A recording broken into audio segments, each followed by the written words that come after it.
Alrighty, ladies and gentlemen, we are back at it again with another video, and this video is coming out at a very appropriate time, right before the Wuthering Waves anniversary. And if you know anything about the second anniversary of Wuthering Waves, there are some very strong opinions about it. And probably the prevailing one is that this anniversary feels way less like an anniversary than the one that we had last year. And when you see the title over here, how the Gacha community broke Wuthering Waves, you're probably getting the same sign that I am. The level of toxicity, the level of feedback, the level of ridiculousness surrounding the first anniversary has definitely affected the second one. And I'm hoping that we can get a bit of an intimate breakdown over here of just exactly why, all of the root causes of it, and of course, in my opinion, some of the blatant hypocrisy that we've been seeing over the past couple of weeks, especially when it pertains to this second celebration. So without further ado, let's go ahead, let's check this bad boy out and see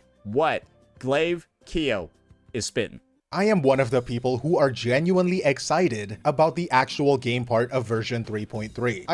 And I think there's a lot of people that are very excited about the actual game part of 3.3. Most people would probably comfortably say 3.3 is looking like quite possibly one of the best updates in WuWa history, just from like a content angle. If I were to rate some of like the previous patches in terms of like overall game content, I would dare say that 2.4 is likely the best content patch ever. 2.4 followed by 2.0, and I could definitely see 3.3 falling somewhere either in between those or closely following 3.0. Oh yeah, 3.1 is also potentially better than 2.0 now that I think about it. 3.1 was actually fantastic. Shit. Yeah, it might be 2.4, then 3.1, then 2.0. That might actually be the proper order over here, now that I think about it. Man, yeah, 3.1 was actually really good. I don't know why I forgot about it, though. Maybe it was too recent, that's why. I hope I made that very clear in my last video. We are finally going back for iMath. We have got some really impressive quality of life updates and so much on the optimization and storage file size of one of the big things, right, people have been asking for like,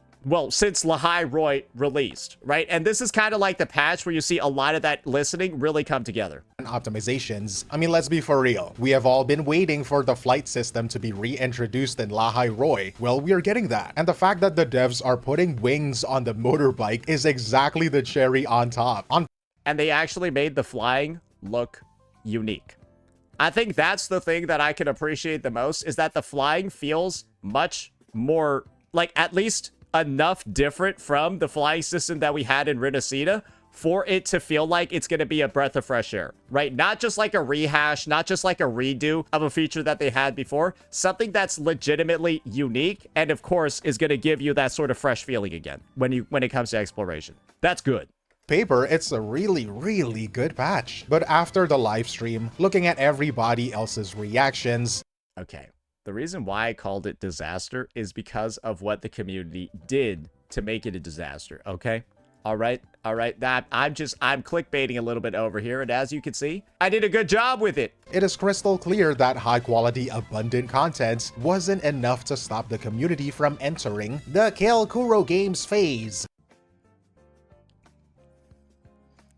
You'll notice, though, that the actual drama surrounding the anniversary has not really been as much, at least when it comes to YouTube content. Let's be entirely real over here. And I think that's simply due to the fact that a lot of creators have kind of just gotten excommunicated from the Wuthering Waves space that were basically the biggest grifters imaginable for the game. One such example, right, is of course Genazad, who basically is like a chameleon when it comes to his gacha takes. Whatever is the most popular take among the players, that's the take that he will have as a CC. And we all know the whole reruns are super bad and super predatory. I have no idea why Kuro Games would do this.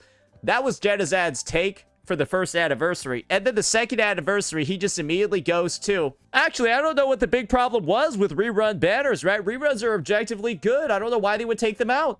literally a 180 in just a year's time, and that's just because he's going with the majority opinion. And the funny thing is, though, is that the community has seen through his bullshit and has preemptively just excommunicated him and viewed his takes as garbage, especially after his whole 2.5 Kuro Fest 7 out of 10 go re-roll because you don't spend as much money as me in this game after that debacle. And that's the type of CC. We can just go ahead, right? We can go ahead, we could take a look. We could check out good old Jetazad over here. Check out his channel. No videos at all about the WuWa anniversary. Not a single one. He knows not to post it. He knows not to post one because that shit's gonna have like a 25% like ratio. He just knows not to post any WuWa videos.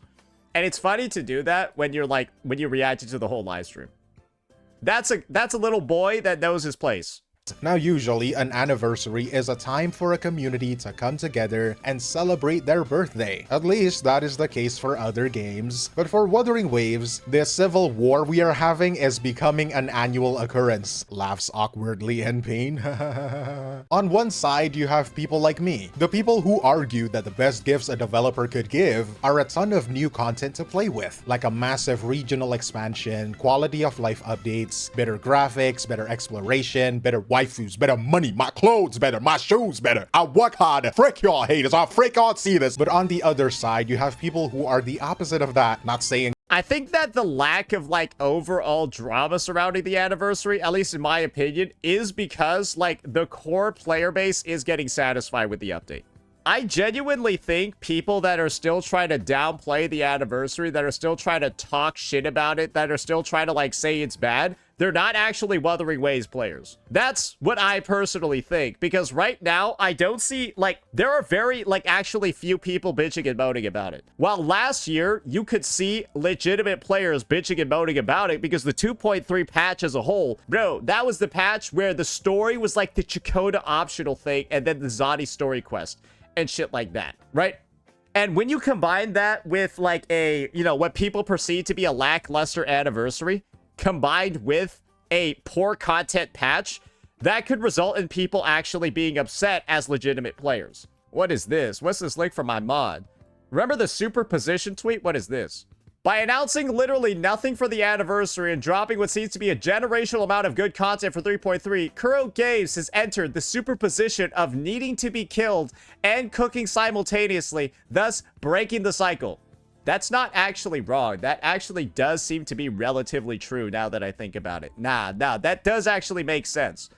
Yeah, that does actually make sense because straight up, you kind of would expect that there'd be more drama this year, but there's really not much. I think the main takeaway is that people are just kind of sad that there wasn't as much celebration. And that's not really drama, that's just a fact. There isn't as much celebration, there isn't as much of like that celebratory mood, but like the overall content, the overall rewards, the overall update is fine. It's just people wish there was like a little bit more flair added on top, and like I don't think anyone can disagree with that take. I don't think it's a disagreeable take at all. That they are wrong and they're not allowed to voice their concerns. It's nothing like that at all. But to them, an anniversary is like an unwritten deal where the developer says thank you for playing our game and then shows their appreciation with in-game rewards. Because apparently Solon Lee didn't bring the birthday cake people expected, like a 1.x 5-star character selector or a mountain of poll currency. These people went from excited to resentment. I think there's like 150 polls plus in the patch though. Like that's already like kind of a fucking lot.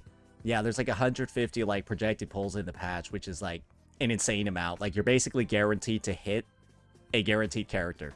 It has led to a situation because like the hard pity in this game is 160. But you're definitely gonna have soft pity as well. Where people are calling this a 9.5 out of 10 patch. That's me. But a 3 out of 10 anniversary. That's me. I maybe rated 5. I have seen some harsher words. Some people saying 150 is low. Those people are brain damaged. As well, like piece of garbage adversary. That's Captain Cabinets. The biggest Wuthering Waves CC. Yeah, her take is that it's an adversary.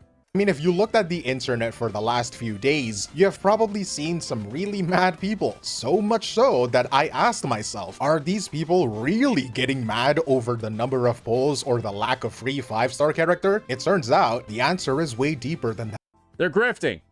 that. And so today I'm going to explain all that. We're You gotta recognize that there are gonna be some people critiquing the shit right now that they were gonna be mad no matter what. talking about Ouroboros Waves, a fitting name for the relationship between Wuthering Waves developers and its players. We are talking about why the CEO of the company looked like he just lost a 50-50 to Ling Yang instead of hosting a birthday party. We are talking about how Kuro Games tried to listen to every single piece of feedback from last year to make this anniversary perfect in their point of view, but in doing so, they might have accidentally took the soul right out of the celebration. My initial thumbnail on like that WuWa whatever on the WuWa anniversary being a disaster, my initial thumbnail on that said Kuro listened too much. I'm probably gonna rehash that one for this video. They're facing the real cost of trying to please everyone. And without wasting more of your time, let's talk about it. So let's look at this contradicting situation in the space. By having the best content update in the game's history, while simultaneously That's still to be determined if it's the best one. Okay, bucko? It might be in the top 3, but we still gotta see if it's number 1. somehow having the most miserable fanbase. If this was just a random patch in the middle of the year, people would be calling it the best patch Wuthering Waves has ever had.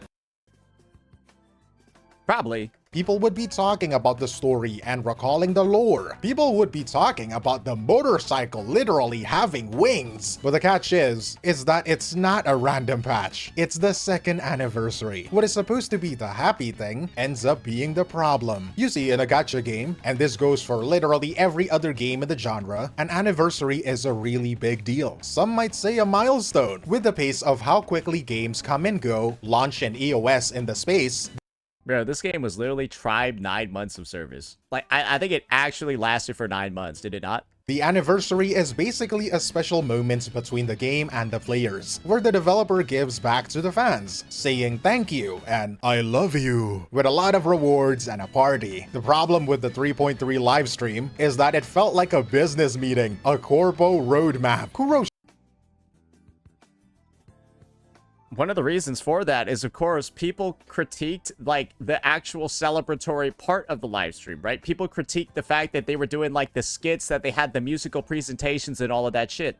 showed us a lot of cool stuff to buy and a lot of work they have done for the game, which is obviously very nice, but zero festivity. It is why the most common phrase you will see on the internet right now talking about this topic is that this is a really good patch, but a bad anniversary. And logically, a good product doesn't always make for a good celebration. The actual game content is at an all-time high, I can guarantee you that, but the celebration of the people who actually play the game felt like an afterthought. It feels cold. But why does it feel cold? So I did a little digging, and I realized that the coldness didn't just come from the rewards, it started with the feeling. Treat these gacha games like what it actually is, a gambling casino, and you will start to see it differently. Maybe you will see something you weren't able to see before. Something I found is that people look at gacha games not as games, but as deals. When they play a game, they have subconsciously wired their brain and look at the reward calculus. Is the company actually giving us a good deal, or are they just being cheap? How I think that's a fair sort of like analysis to have, because when it comes to these games, right, even if they are completely free to play, this is something that you're paying with. It's called like your fucking time, right? And one thing most people don't like, unless they have an abundance of time, is that they don't like when their time feels like it's wasted. But there are a lot of individuals out there whose time is worth literally nothing. And so having their time wasted isn't a problem to them because their time is worthless. But that's not the case for a lot of people. And so, of course, this whole sort of like value analysis, that sort of thing, it typically tends to occur, right, when you're at the point where you actually start valuing what you're putting into the overall experience. are my returns for the investment of time and effort I have put in the game? You know, the poll number has been going around the community like a bad smell in an elevator.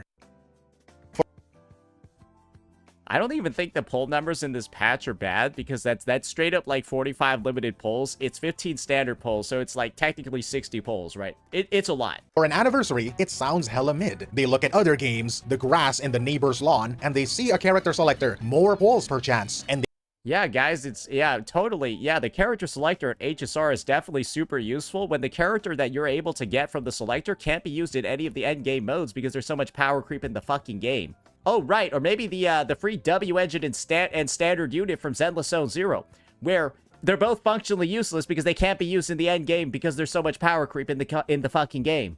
They look back at their own game, and for the lack of better term, felt the need to bitch. But the people defending Kuro games have a point about pull value. In Wuthering Waves, your pulls are mathematically worth more. That is true. Remember what I said before about the pulls that you're likely going to be getting at 3.3? That's enough to guarantee a unit?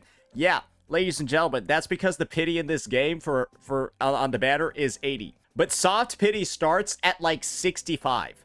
Most people will spend, when they lose a 50-50, around 140 pulls max. Most people will spend 140 pulls max. Sometimes they'll go higher, but that's not going to happen very frequently because you most likely will get the unit at like 66, 67, 68. That's when most people get their 5-star. fact. The weapon banner is a 100% guarantee. Zero coin flip, zero bullshit. Yep. We also have the Afterglow Coral system, which lets you buy character copies directly. Even for 4 stars who just got introduced, you don't even gotta pull on the banner you don't want to. You can I will say though, if you're using Afterglow Coral to get 4 stars from the store, you're kind of just fucking griefing though. I wouldn't recommend doing that. Just because you're just gonna get 1 copy and that's not really gonna cut it for a 4-star character. just buy it straight from the Coral shop. And now here's the thing. That's a bait. People don't actually play gacha games for the mathematical deals. What is actually good for you, right? They play for the feeling. An anniversary, an annual celebration needs a tangible gift. Something you can see and feel the impacts of right away. Instant dopamine, like a free 5-star character selector. Or People would prefer getting a free 5-star even if it is the most useless shit that could possibly fucking exist, ever. Straight up, people will say ZZZ had the best anniversary ever, even though the game is in the worst state it's ever been. They will just say it's good, even though everything that followed and everything that developed was dog shit. People will tell you that getting a free Ling Yang, a free Encore, a free Calcharo, a free Verena, or a free Jianshin would immediately make something the best anniversary ever. Hey guys, if ZZZ had the best anniversary ever, I'm just gonna pull up the fucking numbers. I'll just show the fucking facts. Bro, if ZZZ truly had the best anniversary ever, and the best update ever, and it was truly just so amazing and so awesome and so good, why did the game proceed to look like this, and why is the fall off directly following the anniversary the most diabolical one we see in gacha history? Bro, these are the numbers of the anniversary. That was the anniversary update, 2.8K, May 2025, and then the game just went on free fall ever since. If the ZZZ anniversary was truly this good, it would retain players, right? Because they see the value of the stuff that they're getting, right? And they would believe in the company, right? No, they didn't. It was dog shit. No, people were like, we got rug pulled into playing this fucking game again. It's trash. The anniversary is trash. The rewards are trash. The power creep in the balance, it's trash. Everything's trash, trash, trash. And that's why these are its stats right now. heck, let's say a character is way too much for some reason, a free 5-star signature weapon of your choice would be good enough. Cause let's assume the free-to-plays don't always have the luck and the resources nor the time to constantly be able to pull for characters and their signature weapons every single patch. Or maybe let's just up those numbers. And so without that one big thank you item, the reward starts to feel like your boss is giving you a fruits basket instead of a Christmas bonus. I mean, it's objectively good for you, it's good for your body, especially I know some of you that don't eat your fruits, but it doesn't make you feel appreciated, you know? This feeling of being undervalued gets worse when you look at the banners. It gets worse because of the useless shit that other games give you that make you think it's actually useful. It's really unfortunate.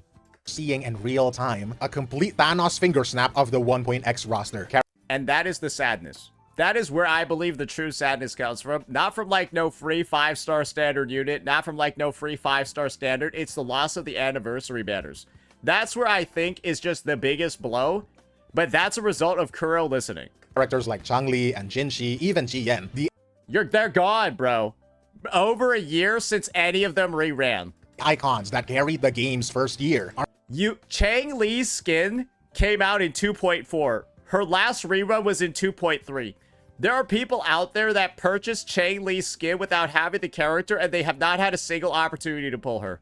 I'm not even joking. That is a fact. Are just gone. There are no reruns, let alone even a mention of them. It feels like the developers have moved on to their shiny new toys and left their old characters to rot, which is not really a good feeling when we're talking about the birthday of the game we love, especially for those of us who have played since launch. The crazy thing is that both Chang Li and Jian, following their final rerun, have gotten like actually insanely meta relevant teams. Like, straight up, you can, like, clear very easily, like, Hazard 4, Floor 4, DPM, WuWa, everything with their new teams, and you have not had the opportunity to pull them a single time. You got Mono Fusion for Changli and then Mono Arrow for Jian. They're strong, meta-viable teams that clear all the content in the game, and you can't even pull them. Some of us have grown attached to a character. Some of us made them our avatars because we relate to them so much. It is somewhat sad to see, but I haven't found my black and green colored themed waifu in this game yet, so I... By the way, before purchasing the skin, it gives you a warning about not having the character. Yeah, did the Changli skin have the warning, we're never rerunning this unit again? Was that the warning that showed up on the Changli skin before you purchased it? Is that what it said? By the way, we're never rerunning this character ever again. No? Oh, so people could have purchased it under the impression, because Kuro did reruns, that the unit was gonna rerun again. But then that never happened. I hope y'all stay safe out there. I'ma be here waiting. It is hard to convince the players that their past investments still matter if you can't celebrate the history of the game during its own birthday. The world and its characters feel disposable. Definitely something you won't want to feel. And that sense of disposability, it wasn't just in the banners, it was written all over the faces of the people running the show. The energy of the stream itself. If you watched the first anniversary, you would remember how Solon Lee was expressive, maybe a bit dramatic, but that is what makes him charming. And he...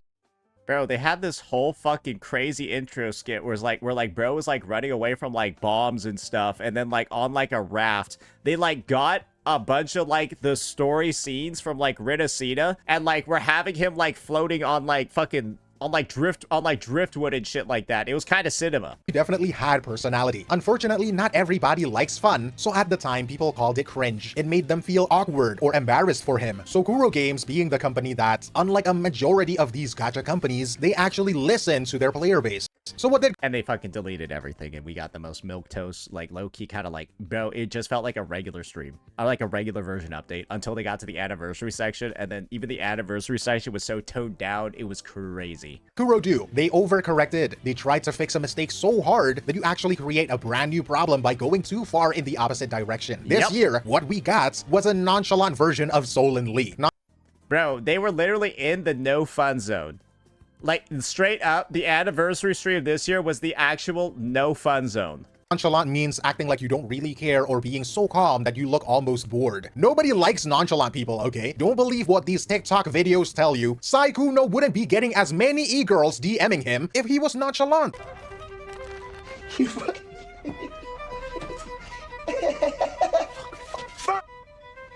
You know, at least he's cognizant of it, right? At least he's cognizant of it, right? We're approaching where the bad jokes are turning good. And that applies to Solon Lee as well, because the fanboys are not getting the proper fan service by our god and savior CEO of Kuro Games. The drastic difference. It feels like Solon got neutered. Straight up, that's probably the best comparison I can make. It's like his balls got chopped off. Between the Solon we got this year from last year, like, come on. He wasn't goofy, nor was he expressive. He looked like he was attending a funeral. He looks like a robot. He looks like Mark Zuckerberg. This is the... Good job, team. He should have put that clip in there.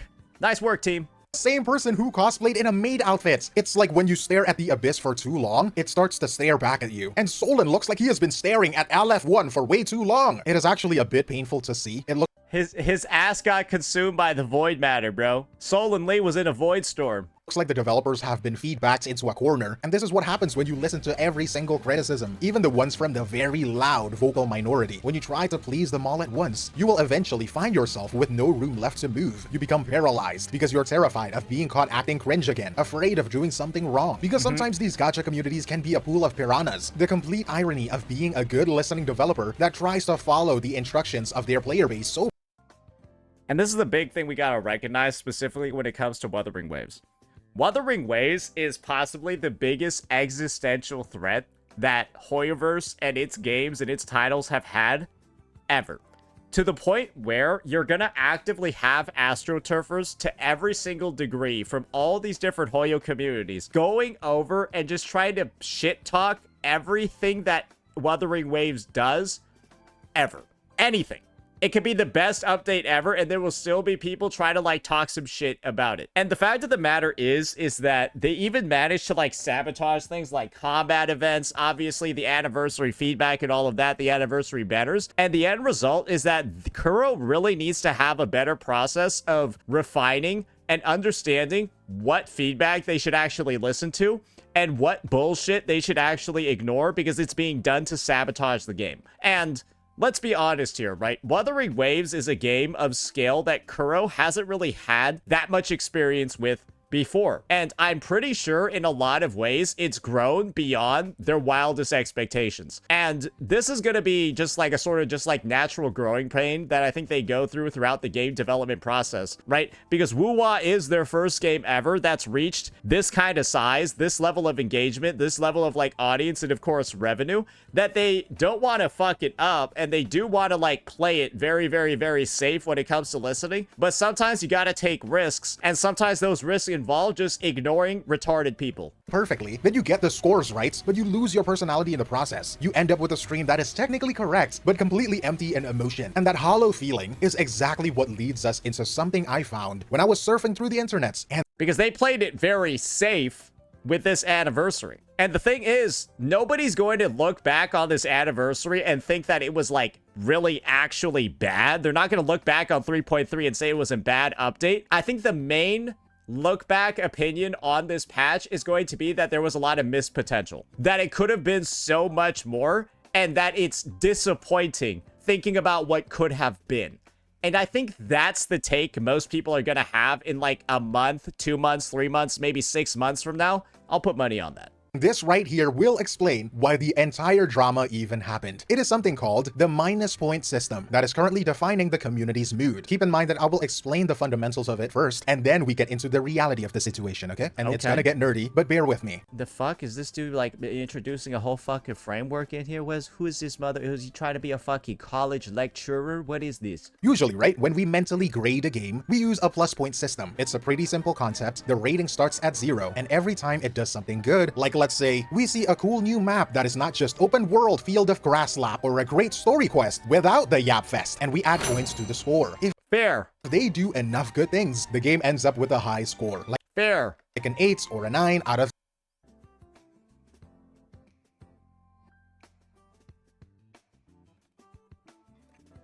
Nice. 10. Sounds logical so far, right? I hope you're keeping up with me. But in Wuthering Waves, the community has switched up to a way of thinking that is completely the opposite of that, called the minus points. What does that mean, Glaive? This means they start the review at a perfect score, a perfect 10, and only take points away when it fails to give them exactly what they want. When you start at perfect, the score can only go down. In this kind of mindset, you don't get bonus points for doing your job well, you only lose points for the things that you didn't do or did wrong. The explanation for this is because Kuro Games consistently delivers top-tier combat and story. The community has... Yeah, the minus point system really only works when you're operating off a track record of success, right? You can't use the minus point system for some dog shit like Genshin Impact, where every patch is like, you should assume it's the worst fucking patch ever, and you're looking for things to make it slightly better. In WuWa, you assume most patches are going to be good in the first place. Stop seeing those things as rewards or a defining factor that this game is special. They don't say, wow, 3 main story quests that actually progresses the plots. Like in HSR and ZZZ, you already expect that there's going to be rampant power creep or useless characters released because there's so much power creep. And when a unit is like actually balanced or like the power creep isn't that bad, then you give it points. But you just automatically assume that shit's gonna be dog water awful in the first place. You already have a negative impression of every ZZZ patch, of every HSR unit before they even come out. How are they gonna fuck up the game this time? How are they gonna fuck it up this time? That's what you all think. Don't fucking lie. Don't play. When Genshin releases a new unit, how are they gonna fuck up the damage ceiling this time? Oh, I can't wait, brother. Are they gonna release another Escoffier? I can't wait, brother. Instead, they say, we all know Wuthering Waves story is supposed to be good, so that's nothing new. What else is new? What else can you give me? Does this make sense to you so far? They have taken the special treatment for granted. It's I don't think that's how their communities think at all about this. That's because they're retarded. like a parent who doesn't congratulate you for getting a good score like an A+, but will scream and nag you the moment you get an A-. That's how you know Glaive is an American, because in the high school system, A-minuses are worth the same thing as A's. Over in the great US of A. Yep, preventing beatings nationwide. An A- isn't necessarily a bad grade, but it's not a good grade to them. It's a failure to be perfect. And if that sounds bad, that is not even the worst part, because the conversation starts to get really toxic when we talk about the fact that Wuthering Waves is actually, surprisingly, not a perfect game. If the game has ongoing problems, like the unaddressed fixes, or optimization issues, or the story apparently not appeasing the target audience, I'm still of the boat that the 3.2 story was some Disney shit that I like fucking hated, bro. Like straight up, I fucking hated the 3.2 story. Oh, I can't. Oh no, I can't do it, Rover. I don't believe in myself. Sagrika, you can do it. Awesome, I did it, Rover, because I believed in myself. Like, bro, are you serious? The minus point thinkers sees those problems as debt the community feels the developers owe them. If the update provides amazing content but doesn't fix the issues, minus points. If it does fix the issues but the content is just okay, minus points. In their head, the starting score Damn, that fucking sound is jarring, bro. Dong! or isn't the current states with issues, it is the fixed perfect version of the game they think they deserve. They are subtracting points from a future version of a game that doesn't even exist yet. And if this issue keeps on getting unaddressed, the minus point thinker sees that as neglect, and it actually gives the negative number a multiplier. The thought process goes, Yeah, it gets a fucking outro skill, bro. Well, I mean, think about it this way, right? Think about it this way. I do think it is fair at a certain point to be given the, oh, 1.x units aren't rerunning and it's been over a year. Basically, in 3.4, right, if we get no address at all to the 1.x unit situation, I do think it's fair to put like an outro multiplier on it. Because you didn't rerun them. It's been a fucking year. It will be over a year if there's no news on them, right? It's fair for that to have an outro multiplier on it as a minus. Because, like, straight up, it's like, bro, they're basically like a stinking corpse that you're, like, trying to hide, like, in the closet, and it's, like, stinky. like, you haven't fixed the optimization issues, you haven't fixed the quick swap power creep, and you're being stingy with the rewards? That's 3 minus points for one mistake. The existing problems make every new error feel 3 times worse, because it feels like developers are ignoring the player's pain. But the bar isn't just set by Kuro's past mistakes, it is set by everyone else's wins. Bad smell in an elevator, bro, it's like that dude that, like, does not know how to wipe his ass properly, and, like, I don't need to go any further from there. The community likes to Frankenstein their way into criticizing the game. What does that mean, right? The community isn't judging Wuthering Waves against itself anymore, or ever at this point. Instead, they're judging it against an imaginary, delusionally made ultimate gacha game, made of every other game's best traits. Zenless Zone Zero gave a free skin. And this is where stuff gets rough. Because when people judge WuWa's anniversary, they are doing this, right? They actually are creating, like, this fictional entity of, like, a game. That's why it's always fucking hilarious when people try to say that HSR's anniversary is better, that Zenless Zone Zero's anniversary is better. Great, you got your free shit, but the rest of your game is hot dog shit. Like, you don't talk about, oh, HSR's anniversary is fucking awful and bad because the story they put in is the worst fucking thing ever. HSR's anniversary is dog shit and bad because they decided to power creep every unit in the game for the 17th patch in a row. ZZZ's anniversary is dog shit because the new exploration they added in Wi-Fi Peninsula looks like it was designed by AI and 3 toddlers smoking weed together, right? They don't say any of that when it comes to judging their own anniversaries, but suddenly, right, when it comes to judging WuWa's, I said before, you have the conjoined effort of 3 retarded franchises and their communities coming in, taking only the best aspects of all their games, combining them together, and then, like, pretending that game exists and that that's the game that they're comparing WuWa against. It's wild. And when the people start bringing in Nikkei's anniversary rewards, oh, now I know they repeated 2nd grade like 4 times. Ankai Star Rail gave a free new 5-star character. Genshin Impact gets more revenue. Even if that is all they have going for it, somehow it is still a way to dunk on Wuthering Waves.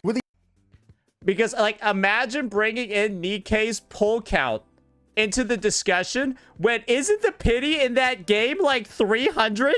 It's 200! How are you bringing in Nikkei's pull count? Like, there are not sarcastically people saying, oh, well, they didn't give as much as Wuthering Waves, or they gave more than Wuthering Waves, so, like, look, Wuthering Waves actually has a low number of pulls. When the pity system is absolutely fucking different, bro. It's like, oh my gosh, are you retarded? The amount of times the Wuthering Waves community had to fight back against the labels and the bad-mouthing from the haters subconsciously. Ryuku bringing up the PGR anniversary? That's why Ryuku's alternative nickname, right? It's like Ryuku Alter, right? Pretend he's an FGO character. It's just called Retard. They start to treat it as a competition and hoping Wuthering Waves is the winning horse. The most toxic trait of the Gacha community is not their allegiance to their respective Gacha tribes. It is their ego. They are not mad because of the lack of free stuff. They are mad because they want their choice of game to look better than the others. They want to be able to dunk on other fan bases. And suddenly, when it doesn't fit their delusion, it doesn't matter if the gameplay is better or the world is bigger. If it's not the ultimate gacha that beats every other game's generosity combined, the live stream is a piece of shit garbage adversary. There are people that will say that Zenless Zone 0 2.0 was better in every way just because they had a free dog shit standard unit. There are still going to be people saying HSR's anniversary is better when you have clips like, "This is Honkai," as like the voice line, bro, because they gave you a free dog shit power creep unit that you're never gonna use because the power creep in the game is so bad, bro. Like just on this one judging basis, bro, they'll say that their anniversary is just better when, like, bro, what is there even to do in the Honkai Star Rail update? Bro, Mr. Pokey is already out of content.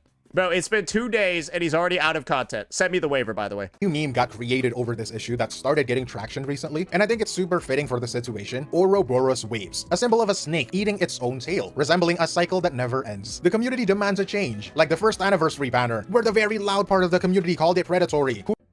The people that called it predatory, the only thing that's predatory about them is the fact that they, like, bro, they got scammed by the school system. They got scammed by the education system because they did whatever number of years they could in, like, elementary, middle, high school, and they still came out of it fucking dumb. Kuro listens and removes it. But then the community looks at the empty space where that banner used to be and complains that there are no anniversary reruns. Dude, having no anniversary reruns legitimately is, like, the most, like, actually retarded shit ever. Because straight up, like, there's actually not a lot for people to pull. And there were people saving up, and, like, everyone that was saving this patch to get a certain unit that they thought was going to rerun again basically all got told to go fuck themselves. And some people pre-farmed, bro. Some people pre-farmed. And that's even worse. They find a new hole to be unhappy about. Kuro tries to fill the hole, and the cycle starts all over again. It's a hunger that literally cannot be satisfied, because the more Kuro gives, the more the expectation moves. When you're stuck in a loop where the game is constantly eating its own progress just to keep the players from revolting, you have to wonder what the final cost is going to be. Not Hey, you just gotta stop listening to the dipshits in the first place. just for the game, but for the people making it. If you keep subtracting points from someone who is trying their best, they might just stop trying to win at all. Something to think about, huh? So looking That's what happened this fucking anniversary. They didn't even try. Hey, if we don't put in anything for retarded people to get mad at, they won't be angry. And oddly enough, it worked. at the big picture and everything we have talked about, where does that leave us? The real takeaway here is a question of priority. They reviewed the feedback from last year, followed every instruction, and checked every box to avoid getting in trouble again. Sounds like they're walking on eggshells, but the thing about being perfect can most of the time feel incredibly soulless. A masterpiece updates for sure, but zero festivity comes along with it. And on an anniversary, that is usually what us players are looking for. It makes me wonder if a developer can actually truly survive being this responsive if Kuro continues to let the loudest, angriest voices in the room dictate their vibe and decision making. They might just lose their identity entirely. They might have the best graphics in the space and flying motorbikes, but if there's no passion behind the presentation, the players will eventually stop feeling like they're a part of a community and start feeling like they're just customers in a store. But maybe it already felt that way for a while, and we never really paid enough attention to notice it. I think the anniversary is gonna really amplify those feelings, and I hope that Kuro has something massive planned for 3.4, right? I'm thinking new region plus Cyberpunk collab plus on top of that, if we have something like a free Cyberpunk unit from the collab in 3.4, that would probably be enough to change literally everything and flip the script completely on its head, right?